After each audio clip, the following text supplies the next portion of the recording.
Бул жомок бөбөктөргө арналат. Чычкан менен мышык. Илгери өткөн бир убакта алгырлыгына сөз жетпес таргыл мышык болуптур. Мезгил менен уушуп отуруп, ал таргыл мышык да күч-кубаттан кетет. Көзү жакшы көрбөйт. Буга ал аябай капа болот. Эмне кылаарын билбей көп ойлонот. Өзүнүн таш боор, мыкаачы кездерин эстеп, жини келип, анан кайра өзүн соорута баштайт.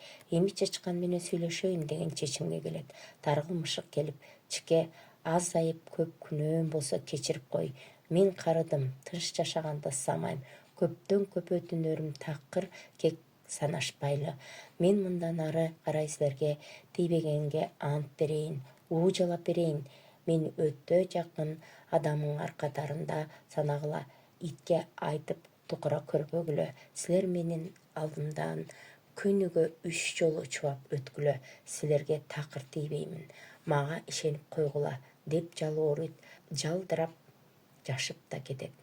Таргыл мышыктын ыйламсырап айткан сөзүнө берген убадасына бечара чычкандар ишенишет. Күнүгө убада боюнча катар тизилишип, мышыктын алдынан чуркап өтүп, анан көңүлүн ыраазы кылышат. Таргыл мышык көзүн жумуп, комдонуп отуруп, өтө сабырдуулук менен чычкандардын баарынын алдынан өткөрөт, бирок эң аяккысын акырын жеп коет. Ошентип карган шайтан күнүгө 3 чычкан жеп, өзүнүн ойлоп тапкан амалына ыраазы. Бир күнү чычкандарды жалпы жыйналышы болот. Ошондо алардын эстүү башчысы мындай дейт: биздин тукум күндөн күнгө азайып баратат. Таргыл мышык бизге убада берген менен өз билгенин жасап жатса керек.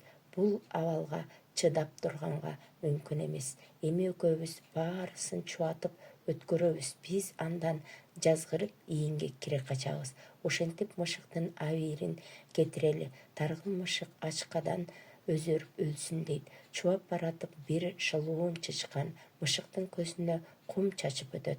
Мышык карайлап отуруп калат. Акырын ачкалыктан өлгөн экен ал мышык. Чычкандар болсо тынч жашап калышат.